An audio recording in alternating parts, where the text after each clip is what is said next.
চিন্তা করো না, চিন্তা করো না। ও ফাতেমা, না না, তুমি চিন্তা করো না, চিন্তা করো না। তোমার কোনো অন্যায়ের কারণে, তোমার কোনো অপরাধের কারণে আমার মুখটা কালো না। তোমার কোনো অপরাধের কারণে আমার মুখটা কালো না। তুমি কোনো অন্যায় আমার কাছে করোনি, তুমি কোনো অপরাধ আমার কাছে করোনি, তুমি কোনো ত্রুটি আমার কাছে করোনি। তোমার কারণে আমার মুখটা কালো না।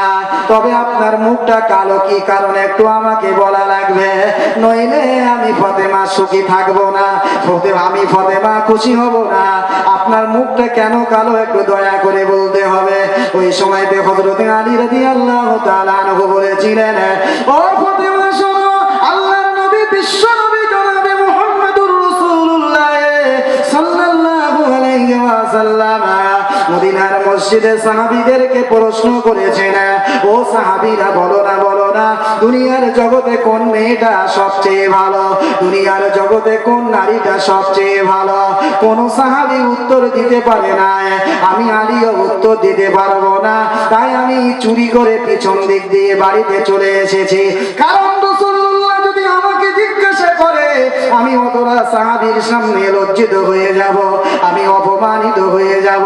কারণ আল্লাহ নবী বলেছেন, না মাদিনাতুল ইলমি ওয়া আলিয়ুন বাবুহা। জোরে বলুন না সুবহানাল্লাহ, জোরে হবে না সুবহানাল্লাহ। আনা মাদিনাতুল ইলমি ওয়া আলিয়ুন বাবুহা। আল্লাহর নবী বলেন, আল্লাহ হাবিব বললেন, আমি আল্লাহর নবী, আমি আল্লাহর হাবিব, আমি হলাম জ্ঞানের শহর, আমি হলাম জ্ঞানের শহর, আর ওই শহরের দরজা হলো আমার আলী। জোরে বলো না। তাই আমি আলী চুরি করে বাড়ি এসেছি। হযরতে ফাতেমাতুজ জোহরা রাদিয়াল্লাহু তাআলা আনহা বললেন, ও আমার স্বামী আলী, একটু বলো না, বলো না, বলো না, বলো না, আল্লাহর নবী কি প্রশ্ন তোমাকে করেছিল? মদিনার মসজিদে কি প্রশ্ন করেছিল? হ্যাঁ ভাইরা আমার, আল্লাহ নবী হযরতে আলী রাদিয়াল্লাহু তাআলা আনহু যখন প্রশ্নটা বললেন, এই প্রশ্ন করেছিল, ও বাবারা, বাবারা, ও ভাইরা আমার, বাবাজিরা, ওই সময়তে হযরতে আলী রাদিয়াল্লাহু তাআলা আনহু যখন প্রশ্নটা বললেন, তখন ফাতেমা বলেছিল, ও আমার স্বামী আলী, আপনি খাওয়া দাওয়া করে নিন, আপনি বিশ্রাম নিন, আপনি ঘুমিয়ে পড়ুন, আপনার চিন্তা করা লাগবে না। আমার আব্বার প্রশ্নের জবাব আমি ফাতেমা দিয়ে দেব। জোরে বলুন না সুবহানাল্লাহ, জোরে বলুন না সুবহানাল্লাহ। কোন সাহাবী দিতে পারছেন না। হ্যাঁ, ইহা তাকে হযরতে আবু বকর রাদিয়াল্লাহু আনহু তিনিও দিতে পারলেন না। কিন্তু ফাতেমা কি বলছেন, আপনি চিন্তা করবেন না, বিশ্রাম নিন, ঘুমান, ও প্রশ্নের জবাব আমি ফাতেমা দিয়ে দেব। জোরে বলুন সুবহানাল্লাহ। ও ভাইরা আমার, আলী কি বলেছিলেন, ফাতেমা তুমি কি প্রশ্নের জবাব জানো নাকি? বলে হ্যাঁ। বলে, ফাতেমা তুমি যদি জানো একটু তাড়াতাড়ি করে আমাকে বলো, আমি এখনো মদিনার মসজিদের ওই মজলিস শেষ হয় নাই, মদিনার ওই মজলিস শেষ হয় নাই, আমি তোমার কাছ থেকে প্রশ্নটা শুনে এই মুহূর্তে চলে যাব, আমি আমার জায়গায় আবার যেয়ে বসে যাব, যেই না বিশ্ব নবী জনাবে মুহাম্মদুর রাসূলুল্লাহ সাল্লাল্লাহু আলাইহি ওয়াসাল্লাম, আল্লাহ পাকের নবী যেই না আমাকে জিজ্ঞাসা করবে, আমি অমনি উঠে দাঁড়িয়ে বলে দেব, ও ফাতেমা যদি তুমি জানো তাড়াতাড়ি করে বলো।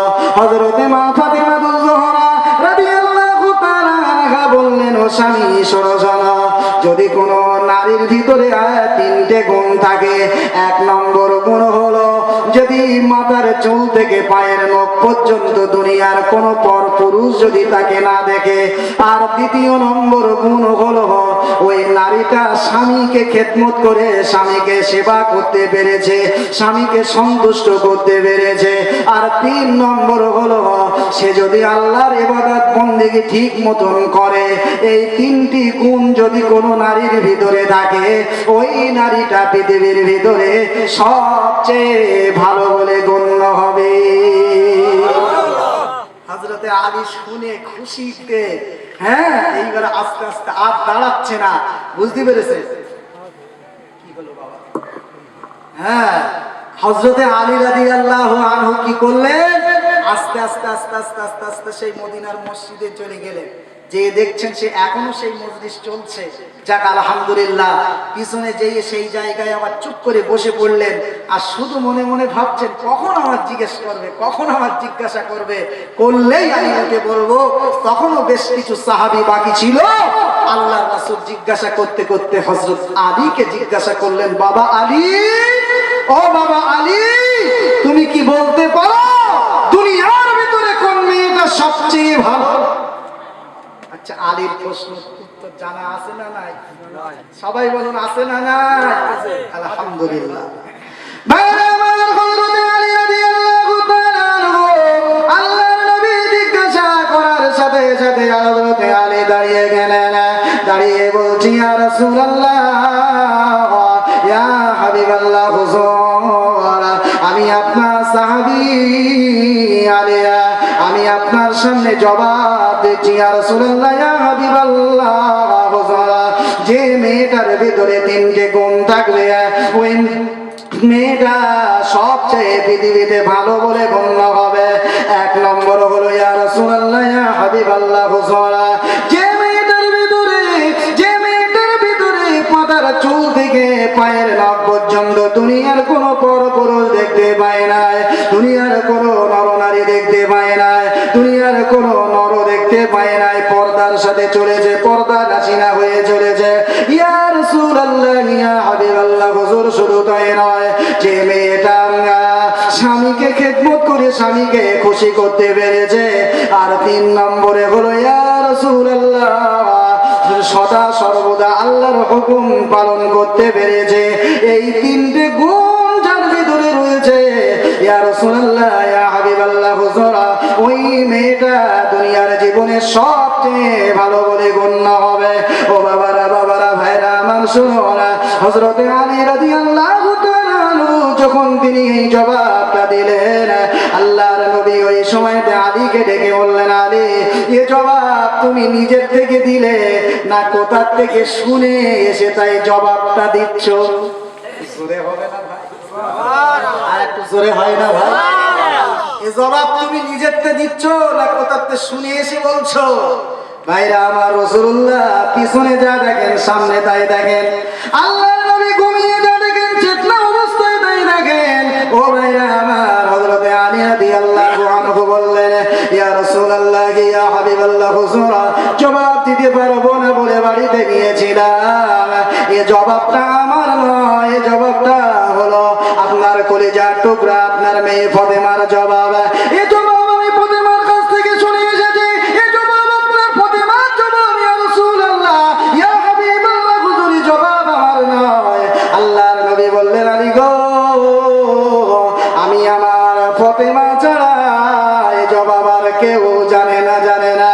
ও আমার সাহাবীরা, শোনো, এই তিনটে গুণ যদি কোনো মেয়ে দুনিয়ার জীবনে যদি অর্জন করতে পারে, আমি আল্লাহর নবী বলে গেলাম, কিয়ামতের দিন আমার ফাতেমার সঙ্গে তার এক জায়গায় জান্নাতে জায়গা হয়ে যাবে। জোরে হবে না সুবহানাল্লাহ?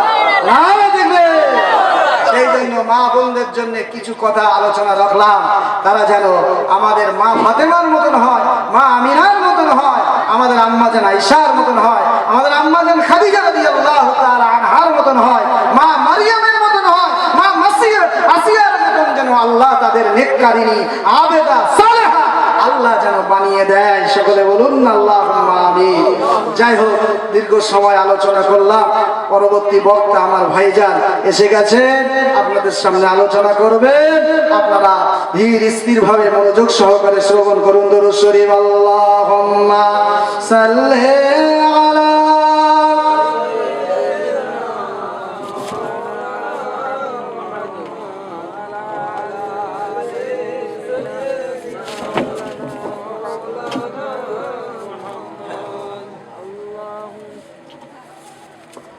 এখন আপনাদের সম্মুখে কোরআন ও হাদিস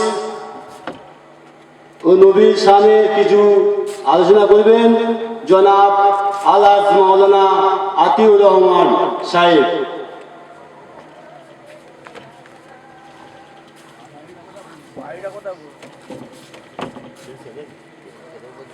ঠিক আছে